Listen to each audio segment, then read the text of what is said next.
Bonjour, on va commencer. Bonjour à toutes, bonjour à tous. Bienvenue dans la session API 218. Si vous souhaitez découvrir comment mettre en production vos applications les plus complexes, tout en innovant et en vous concentrant sur votre cœur de métier, vous êtes au bon endroit aujourd'hui. Mon nom est Ruben Mertz, je suis Principal Solutions Architect chez AWS Industries. Je travaille principalement avec des clients du secteur télécom et je suis ici avec Benjamin Lecoq, Principal Technical Account Manager chez AWS France. Bonjour à tous. Au sommaire, aujourd'hui, nous avons essentiellement trois parties. Nous allons commencer par des exemples. On va vous donner trois exemples d'applications en production, des applications complexes, des applications critiques en production sur le cloud aujourd'hui. Qu'est-ce qu'on entend par application critique? On entend des applications où nos clients ont intégré le cloud dans leur modèle opérationnel. Ils sont dépendants, ou on pourrait dire ils bénéficient de la performance de nos services, de leur sécurité et de leur fiabilité. Nous allons ensuite pivoter vers une brève discussion de vos priorités. Donc, quand nous travaillons avec vous pour le développement d'applications, pour leur conception, pour leur mise en production, vous nous faites remonter un certain nombre de préoccupations, de besoins. Nous allons les passer en revue et nous allons ensuite approfondir sur la manière avec laquelle nous répondons au final à vos besoins, ce qui est la raison principale pour laquelle vous vous décidez à travailler avec nous ou alors vous continuez de travailler avec nous aujourd'hui. Et nous allons brièvement terminer la session avec quelques indicateurs sur soit la manière de commencer à travailler avec nous ou alors de continuer d'approfondir votre aventure sur AWS. Commençons par trois exemples d'applications. Nous avons AstraZeneca, entreprise pharmaceutique globale, qui utilise le cloud et nos services pour la recherche et le développement de substances thérapeutiques afin de créer des nouveaux médicaments. Nous avons ensuite AeroWhisk, ou Whisk Aero, qui est une entreprise qui développe des avions électriques autonomes à atterrissage vertical et décollage vertical. AeroWhisk utilise nos services de calcul haute performance pour l'entier de ces simulations numériques, que ce soit du design, de la conception. Vous trouvez vraiment l'éventail de toutes les simulations. Et nous avons finalement Leonardo.ai. Si vous êtes actif dans le domaine des jeux vidéo, vous en avez peut-être entendu parler. Leonardo.ai est une entreprise de création de contenu. Ils utilisent nos services d'intelligence artificielle générative pour permettre à leurs clients de créer ce qu'on appelle en anglais des assets, principalement, ou par exemple, des images. Les clients de Leonardo.ai, pour vous donner une idée de l'échelle à laquelle ils opèrent aujourd'hui, créent 4,5 millions de nouvelles par jour, 4,5 millions de nouvelles images par jour. Depuis la création du service, il y a à peu près, on parle de 700 millions d'images. Leonardo.ai permet aussi à ses clients d'entraîner des modèles de ce qu'on appelle de génération de contenu, des modèles de machine learning pour créer des images. Leurs clients ont créé aujourd'hui 400 000 modèles dédiés à ce style de problème. Maintenant, si vous regardez ces trois clients, on voit qu'on a des entreprises très différentes, des domaines très différents. On a des grandes entreprises, des entreprises plus petites. Maintenant, ce que ces trois entreprises ont en commun, c'est d'abord d'avoir des applications complexes sur le cloud, d'avoir des applications critiques. De nouveau, je vais insister là-dessus, leur modèle opérationnel est dépendant du cloud. Ils ont décidé d'intégrer le cloud dans leur modèle. Et puis, on voit également que ce sont des entreprises qui n'hésitent pas à s'attaquer à des problèmes complexes, des problèmes difficiles, et qui peuvent bénéficier du cloud à la fois pour des capacités de calcul très larges, des capacités de stockage très larges, mais également pour une certaine facilité d'utilisation de nos services. Et de façon générale, c'est ce que j'aimerais que vous reteniez de cette première partie, c'est que vous pouvez aujourd'hui utiliser le cloud pour vous attaquer à tout style de problème, quelle que soit leur difficulté. Vous trouverez des clients qui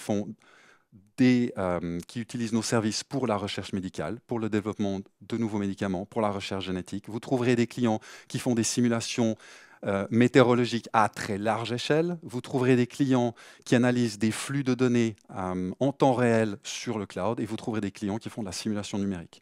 Et au-delà des aspects capacité de calcul, capacité de stockage, ce que nos clients apprécient également, c'est d'avoir c'est d'avoir accès à des outils qui facilitent l'utilisation de ces services et de ces propriétés de calcul, qui leur permettent de le faire de manière programmatique ou en quelques clics, de façon, j'allais dire, de façon facilitée.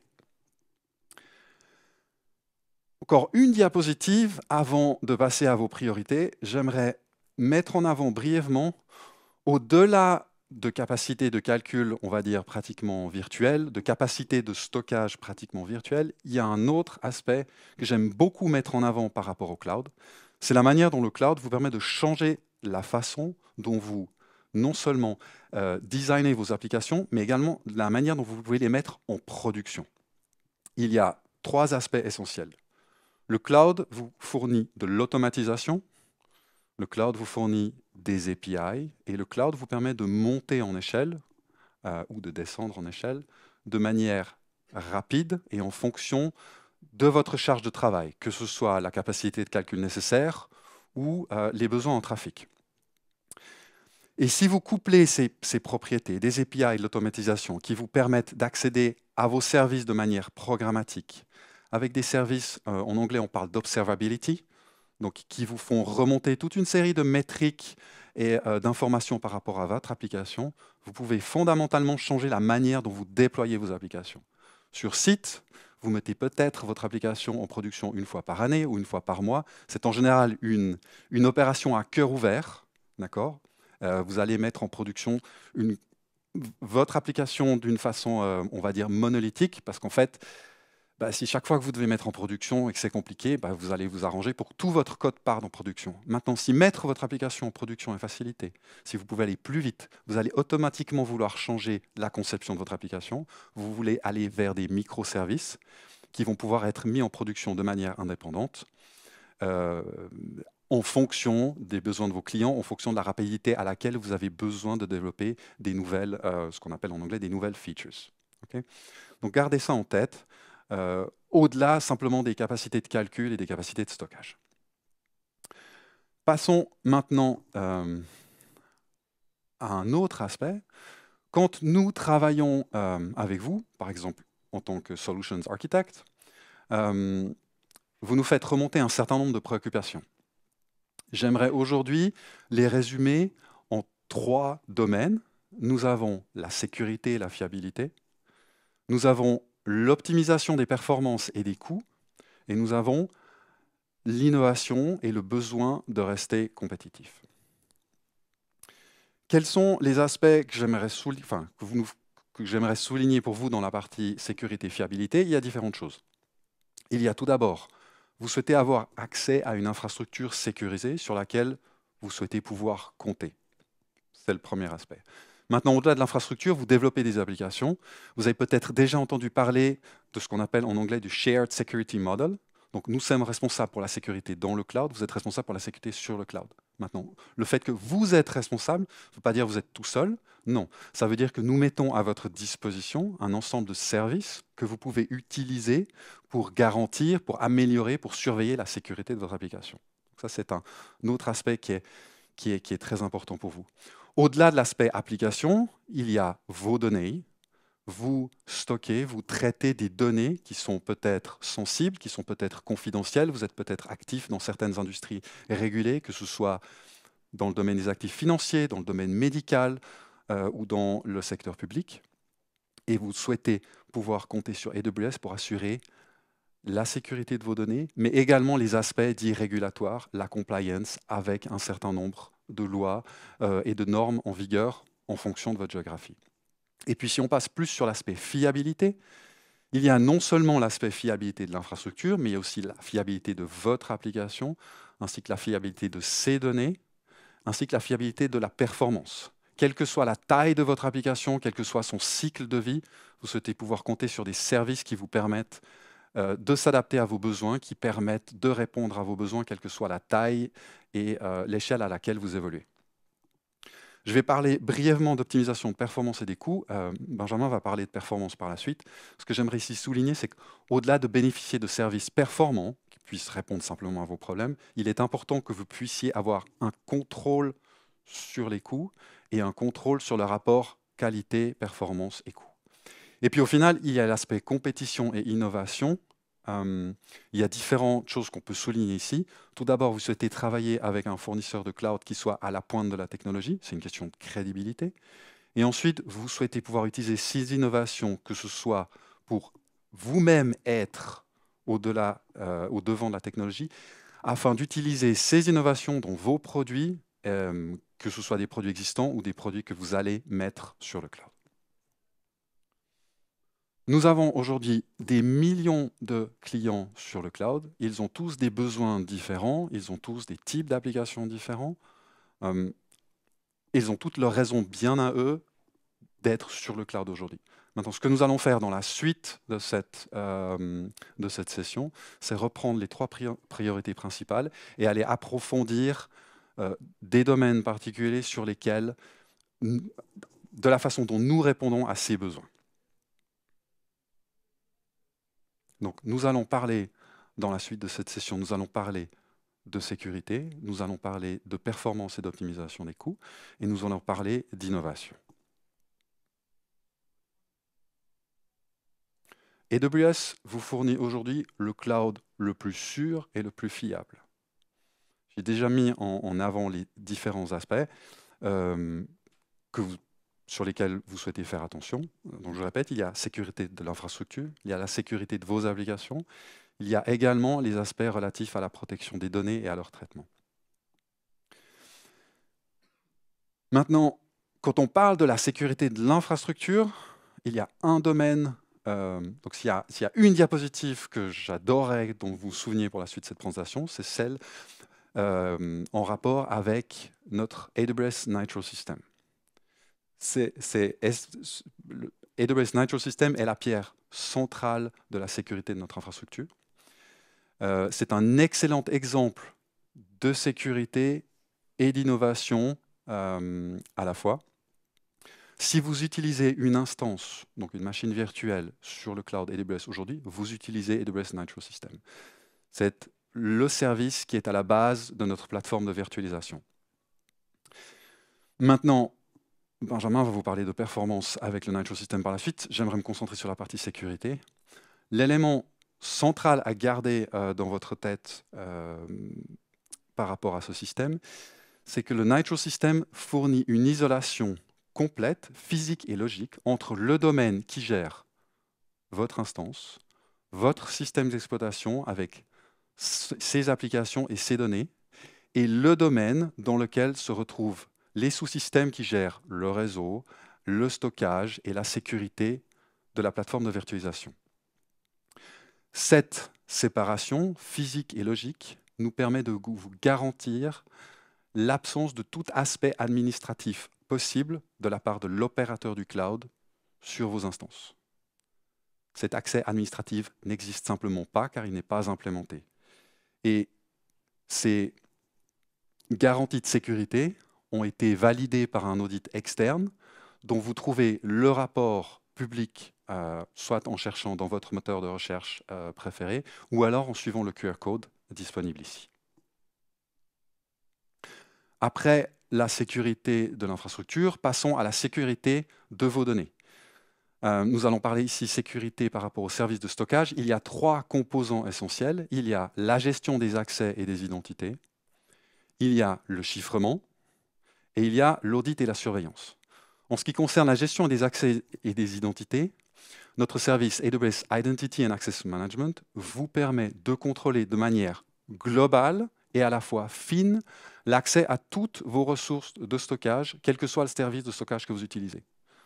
Donc, que ce soit pour un bucket S3 où vous souhaitez protéger de l'accès public, ou alors que ce soit sur un système de fichiers distribué que vous souhaitez contrôler exactement qui a accès, vous avez cette possibilité-là, que ce soit à travers la console ou de manière programmatique.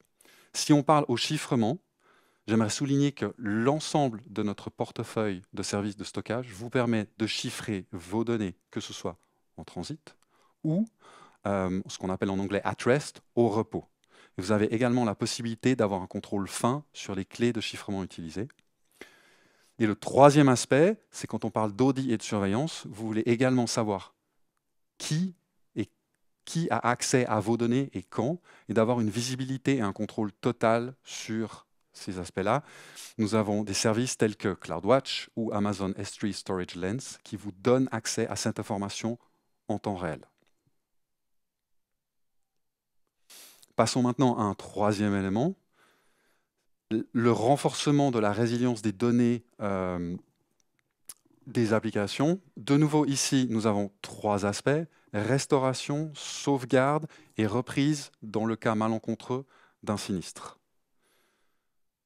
Nous mettons à votre disposition différentes options pour la restauration rapide de vos données. Vous avez la possibilité d'appliquer ce qu'on appelle la gestion des versions, donc le versioning en anglais, par exemple sur notre service S3, ou alors de répliquer complètement ces données dans un bucket séparé. En ce qui concerne la sauvegarde, notre service AWS Backup vous permet de gérer de manière centralisée la sauvegarde de toutes vos ressources de stockage sur tous les services possibles.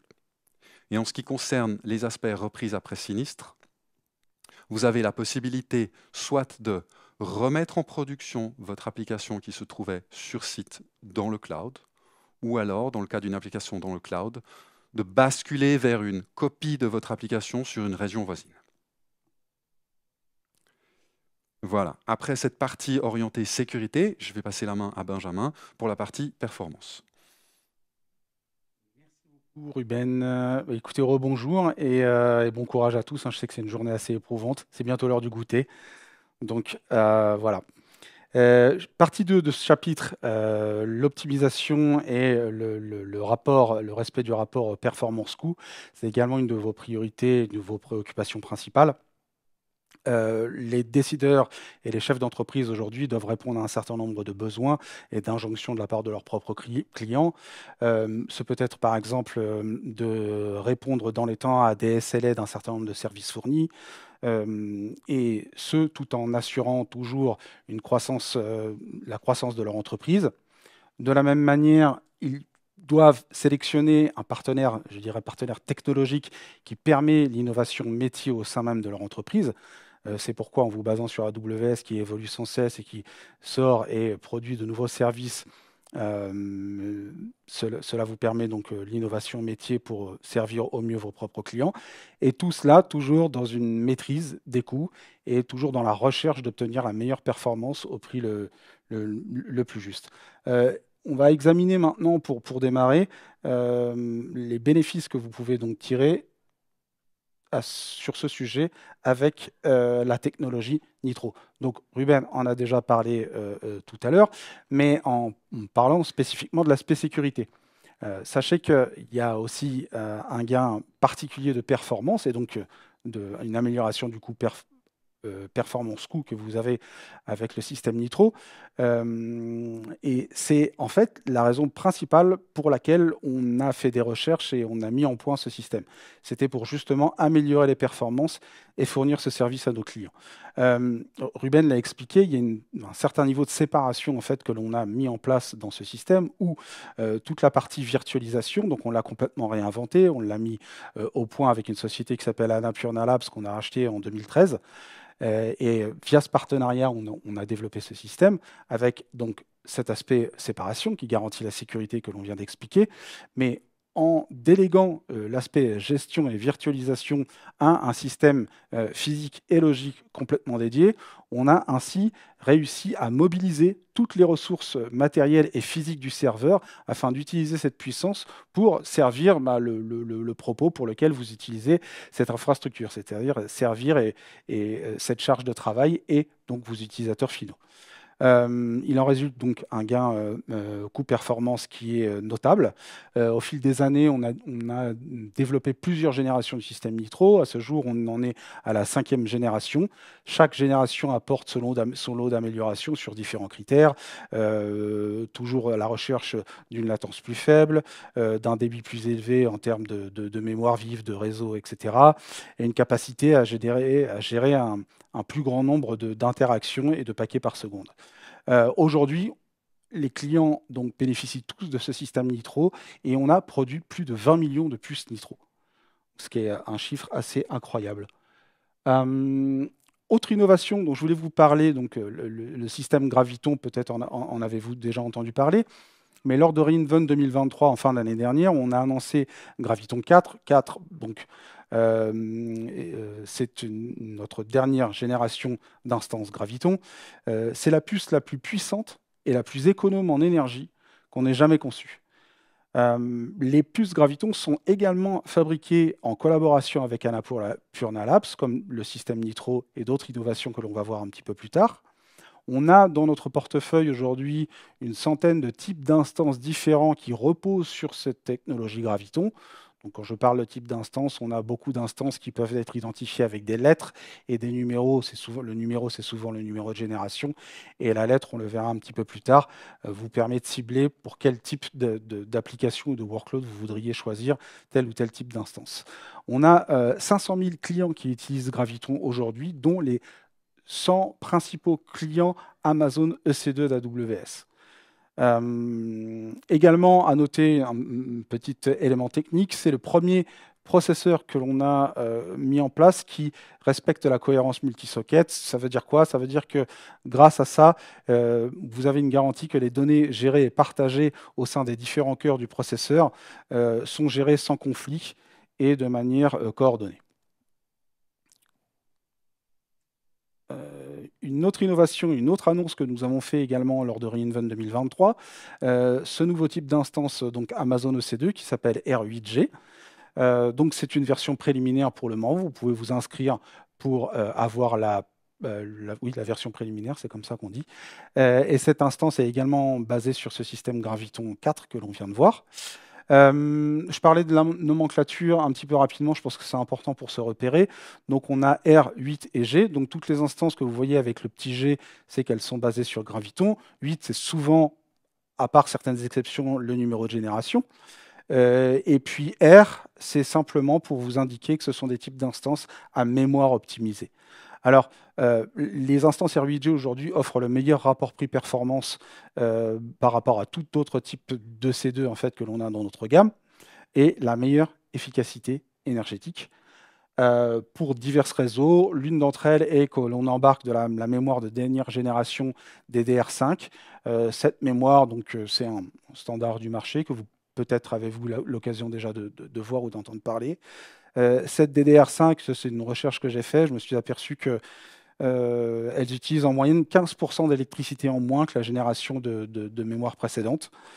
Et donc, les instances R8G en font une instance, un type d'instance de choix pour toutes les charges de travail très gourmandes en mémoire, de type base de données, analytics, big data, etc.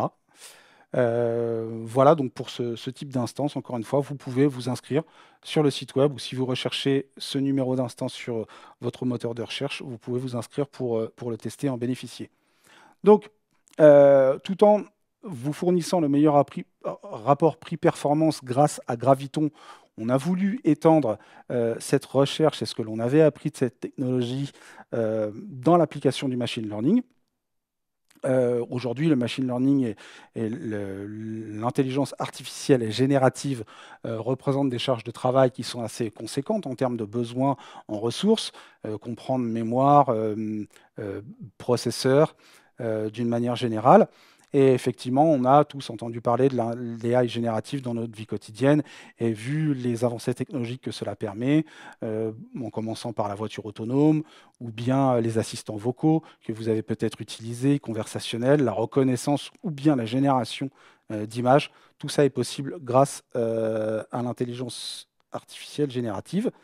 Un point technique important pour comprendre ce dont on va parler maintenant, en termes de charge de travail et de type de charge de travail, et workload, on dit ça en anglais, que vous pouvez exécuter, il y a deux grandes familles. Une qui serait l'entraînement. Donc l'entraînement, c'est la phase où vous allez choisir un modèle, vous allez l'entraîner sur vos données, vos jeux de données, pour qu'il l'apprenne et comprenne de votre cas d'usage, de la spécificité de votre entreprise.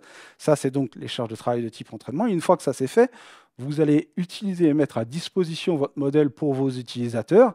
Et ça, on appelle ça l'inférence. Et donc, dans ces deux cas d'usage, on utilisera des technologies différentes que l'on va voir ensemble. L'enjeu de l'inférence, c'est de répondre le plus vite possible aux interactions et aux requêtes de vos utilisateurs. On va voir maintenant ensemble les types d'instances que l'on propose et que l'on met à votre disposition chez AWS. Donc vous voyez sur le bandeau audio, vous avez la catégorie entraînement dont je viens de parler. En bas, vous avez la catégorie inférence. Et puis, on peut regarder sur cette diapositive trois gros paquets. La partie de gauche, ce sont toutes nos instances, donc avec la nomenclature que j'ai rapidement évoquée, qui est basé sur des processeurs assez populaires du marché et nos partenaires, donc NVIDIA avec les processeurs A100, A100, H100, etc. On a également un partenariat avec Qualcomm, Intel, etc. Et puis sur la partie de droite, on va retrouver, et c'est ce qu'on va voir là maintenant en détail notamment, les processeurs que l'on a également développés avec Annapurna Labs, qui sont nos processeurs maison. Donc on a la partie TRN1 pour l'entraînement, basée sur nos processeurs AWS Trainium, et la partie Inf1, 2, en fonction de la génération, basée sur nos processeurs AWS Inferentia. En fait, un élément aussi qui est important, je crois, c'est qu'on a aujourd'hui environ 30 000 clients qui utilisent le machine learning sur la plateforme AWS. Ils le font au quotidien et utilisent toute cette gamme de processeurs en fonction de leurs besoins. Et donc, voyons maintenant tout cela plus en détail. Alors, un autre élément aussi, c'est que et c'est vraiment quelque chose à prendre en compte quand vous réfléchissez à ce genre de projet, mais aussi à choisir votre partenaire technologique, c'est que la vitesse à laquelle avance cette technologie est absolument vertigineuse. C'est-à-dire qu'il y a plus de 3 ans, on pouvait utiliser des modèles de machine learning qui géraient plusieurs millions de paramètres. Aujourd'hui, on se retrouve avec des modèles de machine learning qui gèrent plusieurs centaines, voire milliers de milliards de paramètres. Donc c'est plus qu'exponentiel la complexité en fait et l'évolution des modèles au fil des mois, et je dirais même de semaines, voire de jours, puisque d'un jour à l'autre, on innove sans cesse et le marché change drastiquement. C'est pourquoi nos clients sont aujourd'hui utilisés, il y a 3 ans, utilisaient peut-être 1000 GPU en parallèle, et aujourd'hui sont capables d'instancier et d'utiliser 10 000 GPU en parallèle pour exploiter ces modèles toujours plus avancés et complexes. Nous, on doit justement vous fournir l'infrastructure qui, derrière, est capable de prendre en charge ces innovations et ces évolutions. Alors, un exemple avec le type d'instance Amazon EC2 P5. Donc le P5 est basé sur le processeur NVIDIA H100. P donc pour calcul accéléré, et 5 c'est la 5e génération.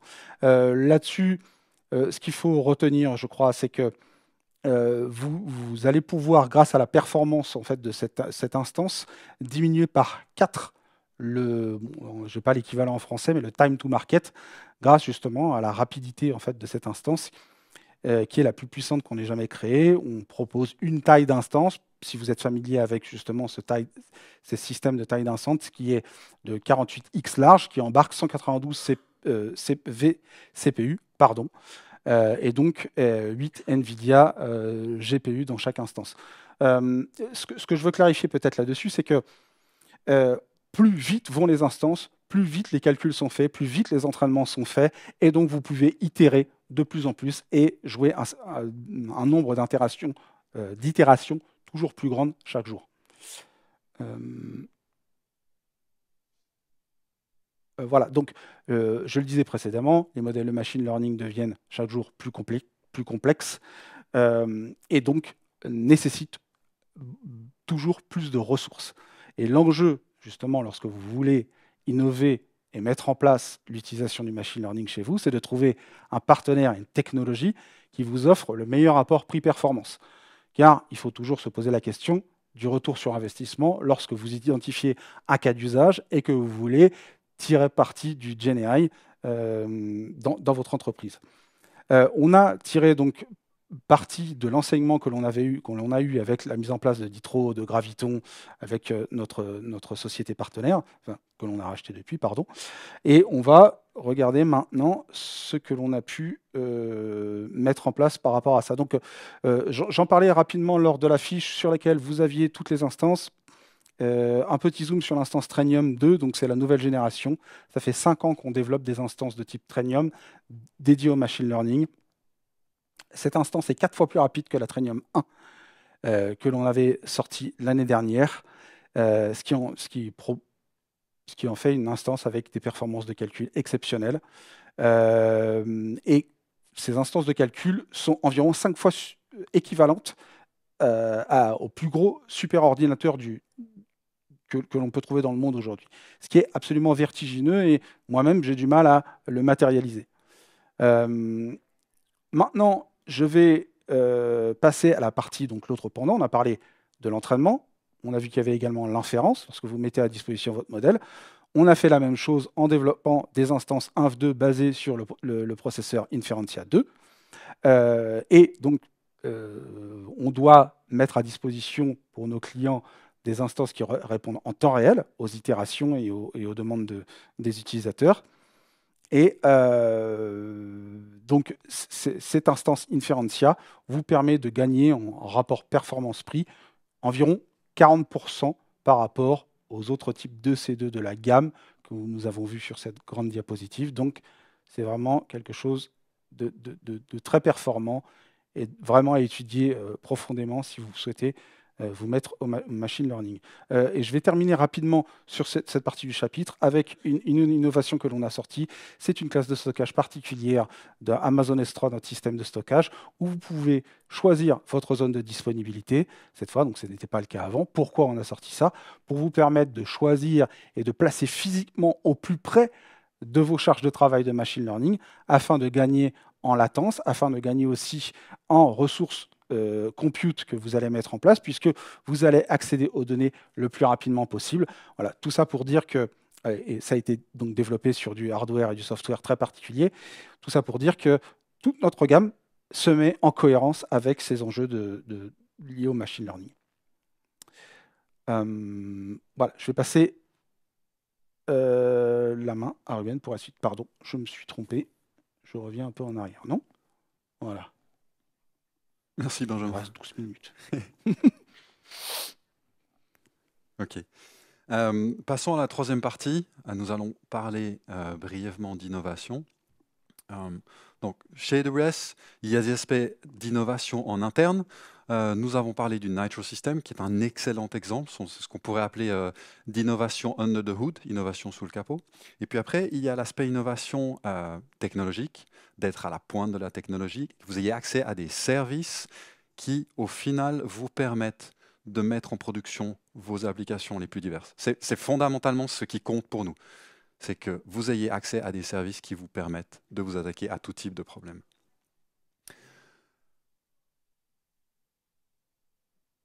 Pourquoi 200 services complets?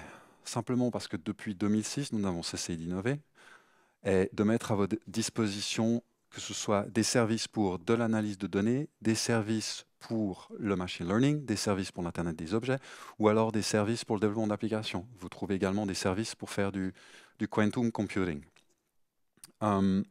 Au-delà de ces services, vous avez accès à une infrastructure réseau globale de haute qualité et performante. Vous avez accès également à des services de stockage vastes qui permettent de répondre à toutes sortes de différents types d'applications. Donc, on a un très bon exemple, c'est notre service S3 qui vous permet à la fois de stocker des grandes quantités de données ou de les utiliser pour de l'entraînement de machine learning ou pour de l'utiliser pour de l'archivage. Donc, nous avons des services qui permettent de répondre à vraiment différents styles de besoins. Et puis, on peut également souligner d'autres aspects. Il y a ce qu'on appelle les services dits serverless. Donc, ce sont des services où nous prenons en compte la gestion de l'infrastructure. Vous n'avez plus besoin de vous en occuper. D'accord? Vous pouvez vraiment vous concentrer sur le développement de votre application. Ou alors, je peux aussi également souligner si vous êtes dans le domaine, si vous utilisez des conteneurs, notre service Elastic Kubernetes Service, qui est aujourd'hui la distribution Kubernetes la plus utilisée au monde. Continuant à parler d'innovation dans le domaine de l'infrastructure, vous avez accès aujourd'hui à plus de 750 types d'instances. De nouveau, pourquoi ce nombre? Simplement parce que nous voulons être sûrs que vous trouviez un type d'instance pour presque tous les types d'applications. Vous trouvez des instances avec des processeurs Intel, des processeurs AMD, ainsi que notre architecture ARM, nos processeurs Graviton.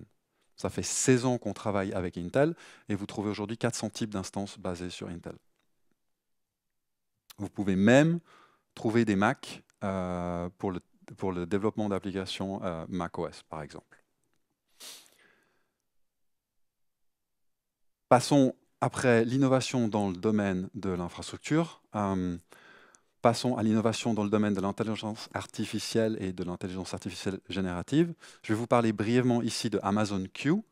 Amazon Q est un nouveau service qui est en production depuis re:Invent, que nous avons lancé. C'est un assistant AWS optimisé avec l'intelligence artificielle générative. Donc Q vous permet de converser avec votre infrastructure, Q vous permet de converser avec vos données et vos applications, ainsi que les données que vous avez mises en relation avec AWS, avec une interface basée sur le langage. Q peut répondre à des questions que vous posez sur AWS. Q peut comprendre les informations auxquelles on lui a donné accès. Et comme la sécurité est une priorité numéro 1 chez nous, Q permet également d'avoir un accès fin en fonction de votre rôle et de personnaliser les interactions avec cet agent. Je vais vous donner un exemple. Si vous avez 750 types d'instances, ce n'est pas toujours évident de trouver la bonne instance à utiliser. Voilà un exemple concret où vous pouvez demander à Amazon Q de vous aider à sélectionner une instance ou des instances Amazon EC2 en fonction de la charge de travail que vous décrivez. Vous pouvez également demander à Q de débugger votre application réseau et de vous aider à comprendre pourquoi vous n'avez par exemple pas la connectivité à un certain service. Autre domaine dans lequel nous appliquons l'intelligence artificielle générative, c'est pour le développement d'applications. J'aimerais ici vous parler d'Amazon Code Whisperer. Amazon Code Whisperer est notre application, notre assistant de développement software. Code Whisperer aujourd'hui vous permet tout d'abord de générer des suggestions de code en temps réel dans votre environnement de développement, ou alors dans le contexte de SageMaker Studio, si vous faites du développement avec cet environnement. Mais Q vous permet également d'analyser de façon sécurisée votre code afin de détecter automatiquement d'éventuelles vulnérabilités. Q peut aussi vous aider pour la gestion des licences que vous utilisez avec votre software. Dans le cadre d'une étude de productivité qui a été organisée par Amazon en interne, nous avons pu mesurer que les participants qui avaient utilisé Code Whisperer avaient été en moyenne 27% plus susceptibles de réaliser la tâche avec succès et en moyenne 57% plus rapidement. Je vous laisse l'essayer pour vous en convaincre. Voilà, nous arrivons à la fin gentiment de cette session et je vais passer la main à Benjamin pour la conclure. Merci. Merci.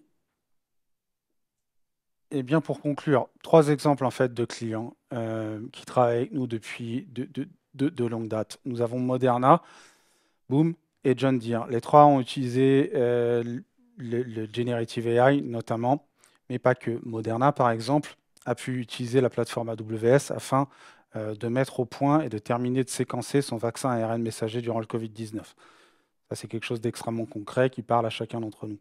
Boom, qui fait des avions supersoniques, a également économisé énormément d'argent en étant capable d'utiliser notre plateforme ultra scalable, en itérant énormément sur les simulations qu'ils ont fait de mécanique des fluides, ce genre de choses.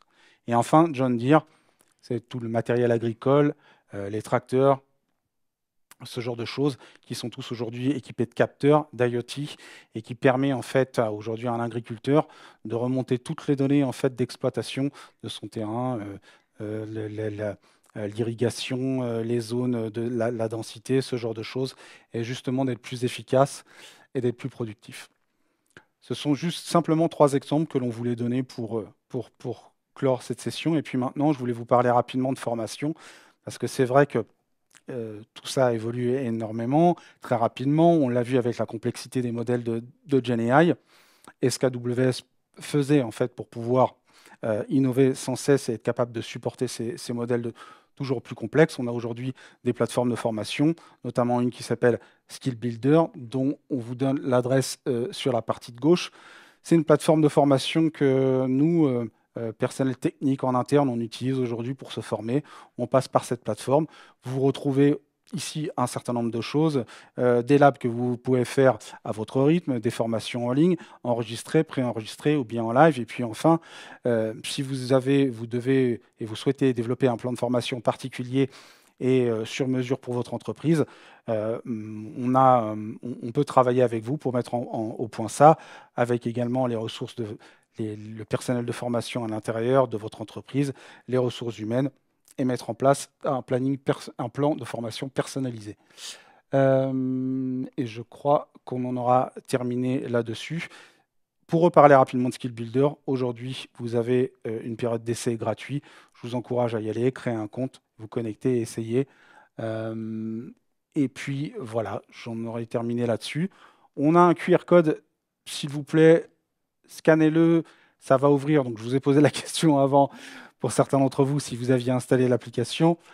Quand vous scannez ce QR code, ça va ouvrir l'application et vous pourrez donc laisser votre retour d'expérience là-dessus. Voilà. Écoutez, je vous remercie beaucoup et je vous souhaite un bon reste de summit.